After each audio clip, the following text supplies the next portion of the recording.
उमरगा लोहारा मतदारसंघात 17 मार्च रोजी झालेल्या वादळी वाऱ्यासह अवकाळी पाऊस आणि गारपिटीमुळे शेती पिकांचे मोठे नुकसान झाले आहे। या पार्श्वभूमीवर आमदार प्रवीण स्वामी यांनी तातडीने प्रशासनाकडे पंचनामे करून नुकसान भरपाई देण्याची मागणी केली आहे। गारपिटीमुळे अनेक शेतकऱ्यांची पिके उद्ध्वस्त झाली असून आर्थिक संकट ओढावले आहे। या नुकसानाचा तत्काळ आढावा घेऊन शेतकऱ्यांना दिलासा द्यावा असे आमदार स्वामी यांनी म्हटले आहे। काल 17 तारखे रोजी उमरगा आणि लोहारा तालुका आणि परिसरामध्ये प्रचंड अशी गारपीट झाली, अवकाळी पाऊस झाला आणि यामुळे शेतकऱ्यांचं खूप मोठं नुकसान झालेलं आहे।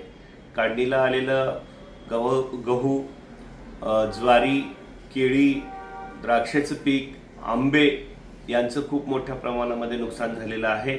या नुकसानीच्या बाबतीमध्ये पंचनाम्याचे आदेश मी तहसीलदार उमरगा आणि तहसीलदार लोहारा यांना दिलेले आहेत। ते आजपासून तात्काळ पंचनाम्याला सुरुवात करतील, परंतु या गोष्टीची जाणीव मी विधानसभेमध्ये करून देणार आहे आणि याच्या नुकसान भरपाईची मागणी प्रति हेक्टरी बागायतीसाठी 50,000 आणि प्रति हेक्टरी 25,000 हे कोरडवाहूसाठी या पद्धतीने त्या ठिकाणी करणार आहे। आणि शेतकऱ्यांना मी आश्वस्त करू इच्छितो की यासाठी मी नक्की पाठपुरावा करीन। धन्यवाद। जय हिंद, जय महाराष्ट्र।